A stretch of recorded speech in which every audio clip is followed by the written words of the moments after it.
gerente da Máquinas Humanas e também o chefe da unidade operacional da Polícia Rodoviária Federal aqui em Vacaria, o inspetor Rodrigo Aver Pisolato, para o nosso programa Ciclismo em Ação desta terça, 4 de junho. Primeiramente, Rubens, seja bem-vindo, bom dia. Bom dia, Vacaria. Mais uma vez aqui, eu acho que é o nosso quarto programa da série.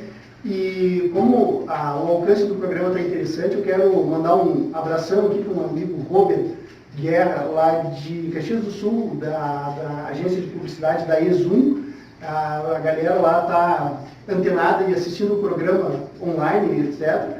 E também o José Fernando, colega meu lá do Moinho Vacaria, na parte de TI, onde a gente está há alguns anos já e tal, e ele também está antenado online no nosso programa.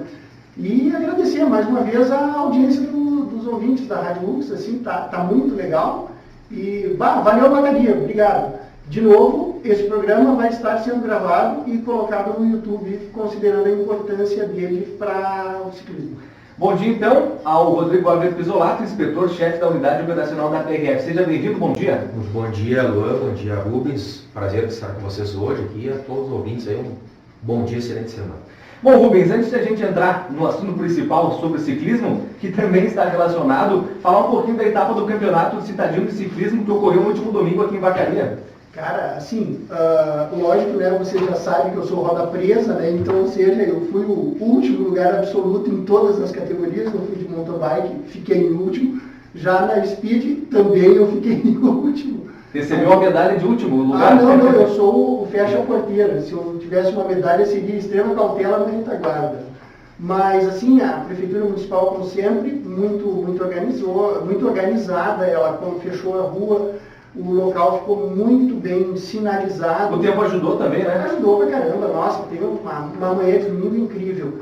Teve aqueles eventos isolados onde o pessoal não respeita a sinalização e chegou a ponto de um carro entrar pela contramão para tentar entrar quando viu ele estava de carro no meio da prova. Mas tirando esses eventos isolados, sim, cara, foi... Quantas pessoas participaram, Rubens? Tchê, na categoria Speed, tá, veio o pessoal de muitos capões, veio uma galera de fé, né? Então tava o Endrigo, tava a Lenise, que são já campeões em nível de Brasil, e isso foi um show. E essas pessoas, inclusive, querem vir ao programa, a gente só tem que, na questão de agendar, para explicar sobre o ciclismo Vacaria, a projeção para fora. Mas assim, foi muito show e eu acredito que em torno de uns 40 ciclistas, mais ou menos, entre todas as categorias. Bem legal, valeu muito a pena e eu recomendo. Agora, dia 23 tem outro, então fica a dica aí. Show de bola. Bom, para iniciar nossa conversa, né, eu gostaria de perguntar para o Rodrigo Aver Pisolato, que é o chefe da unidade da PRF, em relação ao número de acidentes envolvendo ciclistas em Vacaria, né? Como está a realidade em nosso município sobre isso? Eu trouxe um panorama aqui para vocês, que é exclusivo para a Rádio Lux, dos primeiros 5 meses do ano, né, esses primeiros meses de 2019. Nós tivemos em números globais de acidentes nas rodovias aqui da região, BR-116 e BR-285, 54 acidentes, tá? Todos envolvendo ciclistas? Não, em números gerais. Né? Em números 54 gerais. acidentes envolvendo todo tipo de veículo. Ciclistas, automóveis, caminhões e motocicletas. É só para a gente fazer um comparativo de quanto, né, desse percentual envolve ciclistas.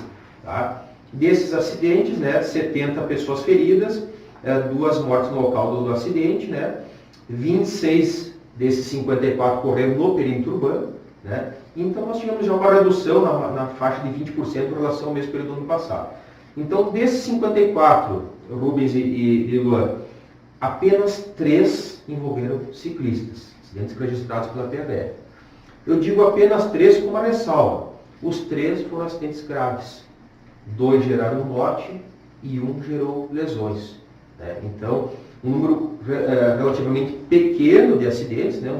Quase que inexpressivo, mas, no entanto, quando envolve uma bicicleta, um pedestre, sempre, né, você sabe que a gravidade ela é maior.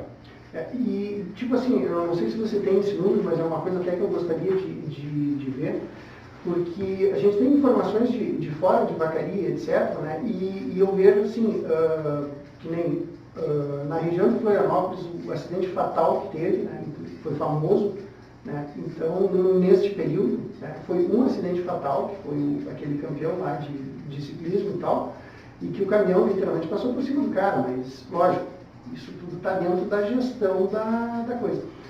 Eu te pergunto assim, tu acha que Vacaria, em proporção a outras regiões, assim, levando a tua experiência, está igual, está maior, considerando a travessia de BRs? Como é que tu vê esse cenário hoje em relação aos acidentes? Nós temos um perímetro urbano muito complexo, não só para os ciclistas, mas também para os pedestres, todo tipo de veículo, né? Vários cruzamentos, né? Nós temos aí, num pequeno trecho da BR-285, no perímetro urbano, mais de 20, 30 cruzamentos, né? Então, a cada esquina é um ponto de risco.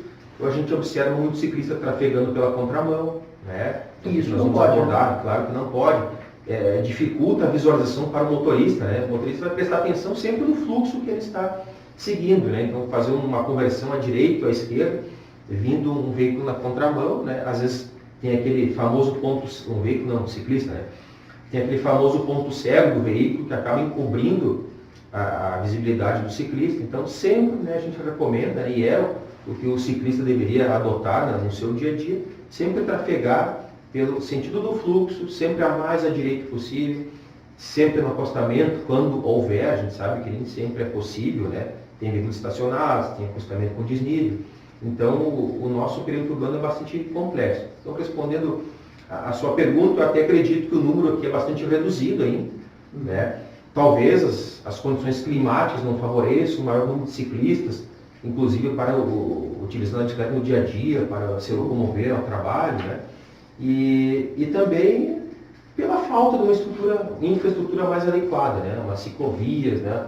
Algo bem estruturado. Acho que isso ainda não acaba não incentivando um uso mais, né?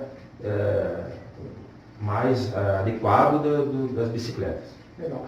Me diga uma coisa, vocês têm, o termo é patrulha nas rodovias, ou vocês têm um termo técnico para... A PRF é responsável por patrulhamento das rodovias federais, né? Nesse patrulhamento, vamos dizer o seguinte, chega a ser orientado os ciclistas que estão andando na contramão sobre o risco disso, o ciclista que você nota que ele tá fazendo alguma acrobacia, né, que é uma coisa que eu bato muito hoje, nessa via, ou que ele está se colocando em risco, a PRF ela vai abordar esse cara, ela vai dar um toque, escuta, cara, anda na tua mão, cuidado, não dá para empinar, não corre risco aqui. Se na cidade o risco já é grande, na estrada é muito maior, né? Com certeza, imagina, porque o vácuo de um caminhão grande puxa a bicicleta para cima do asfalto, imagina, o caminhão te puxa e vem o outro e te passa por cima. Tem os veículos de grande porte, tem o fluxo que já é maior, a velocidade praticada nas rodovias é maior. Então, se o policial rodoviário federal, na sua atividade diária, na sua rotina, quando ele sai em patrulhamento, sai em atividade de fazer a ronda, como chamamos também, né? Qualquer evento adverso, qualquer algo que saia da normalidade, ele vai ter que intervir, né? Seja um acidente, seja um veículo parado, alguém pedindo um apoio à rodovia, um ciclista, seja, né, como a gente comentou anteriormente, né? Então, percebendo algo que sai da normalidade, um ciclista fazendo acrobacia, andando de forma inadequada, colocando em risco a segurança do trânsito, que ele faz parte do trânsito também, né? O policial irá adotar alguma medida. Hoje ainda nós não temos, regulamentado pelo CONTRAN, multas para ciclistas, mas no mínimo o policial irá tomar uma medida de orientação, né? Para que ele siga o seu destino, o seu caminho com toda a segurança, não colocando em risco a sua própria segurança nem a de terceiros. Uma coisa que eu noto bastante, assim, e eu que ando relativamente bastante no asfalto, que minha pessoa diz, tu é ciclista, não, eu sou mecânico de bicicleta, e eventualmente eu ando ando nas rodovias, em estrada de chão, etc. Eu noto muito o seguinte, como é difícil para nós ciclistas, ou para até os bicicleteiros, que nem a gente criou esse termo mais ou menos para definir, né, os dois lados da moeda, aquele cara que se cuida, etc, daquele cara que anda irresponsavelmente no trânsito. Lógico, infelizmente o cara que anda irresponsavelmente no trânsito anda muito mais do que o ciclista, né?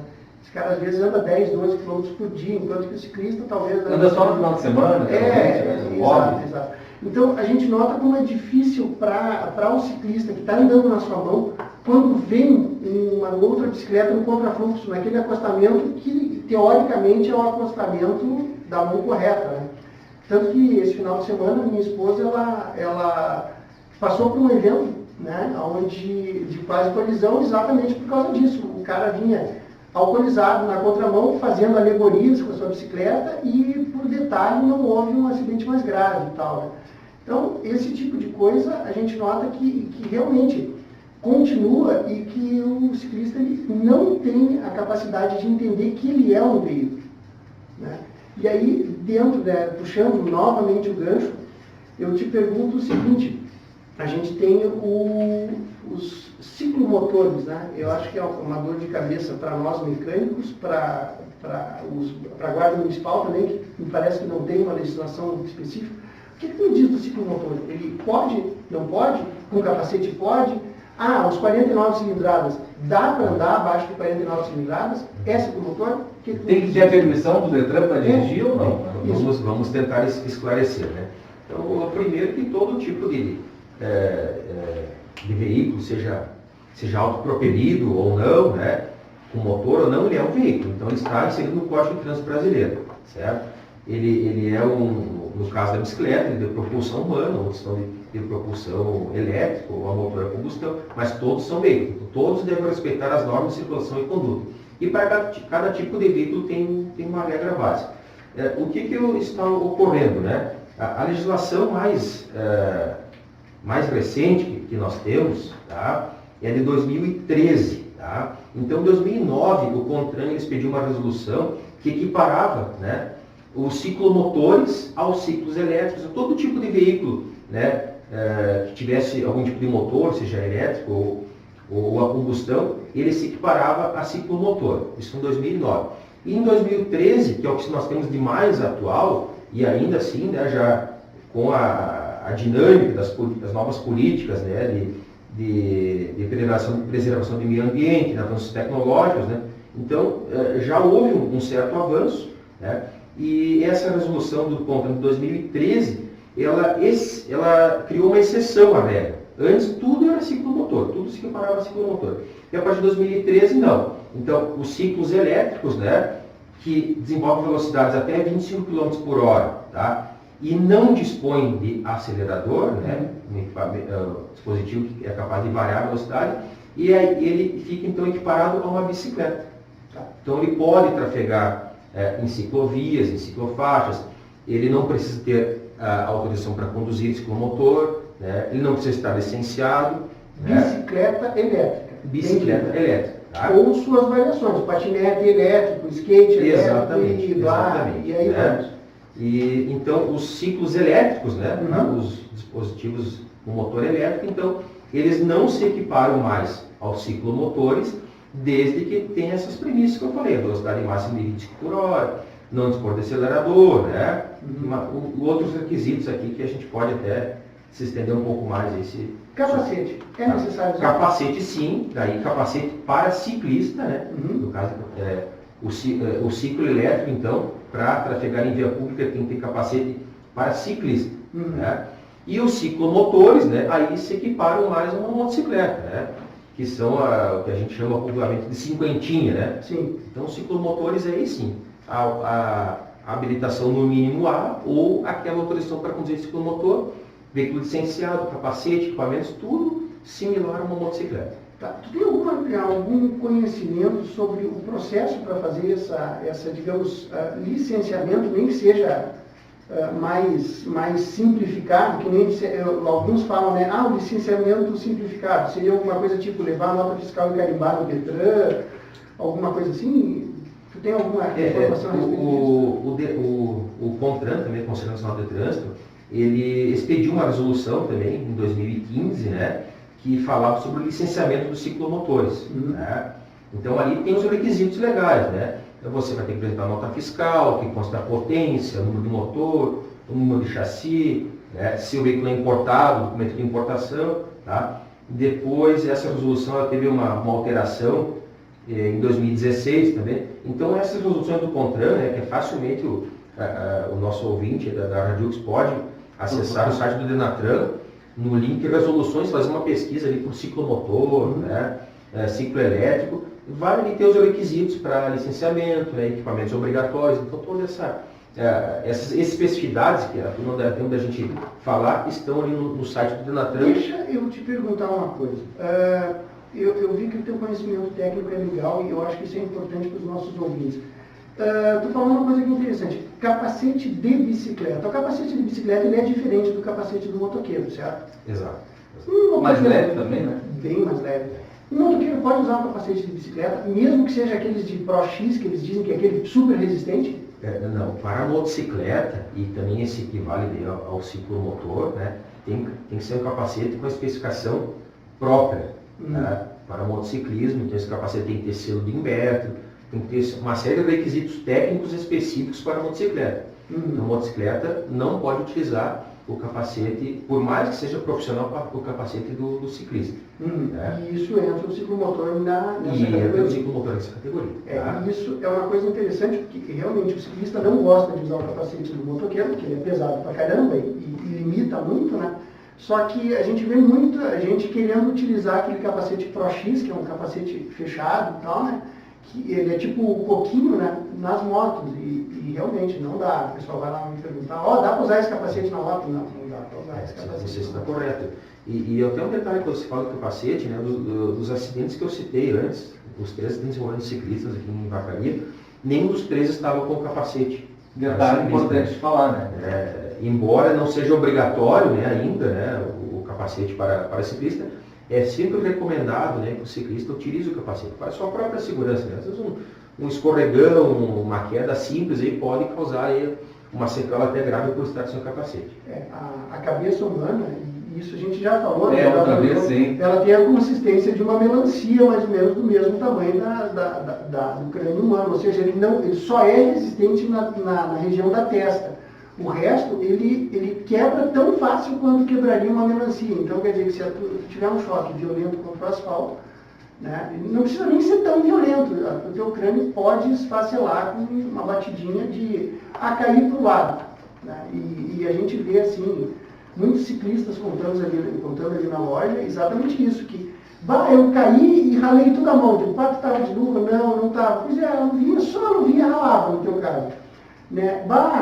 Caí, bati a cabeça, fiz um galo. Se tu tivesse com o teu capacete, tu teria talvez trincado o capacete, que é um hardware de 80 pila ali, mas a tua cabeça estava inteira e beleza.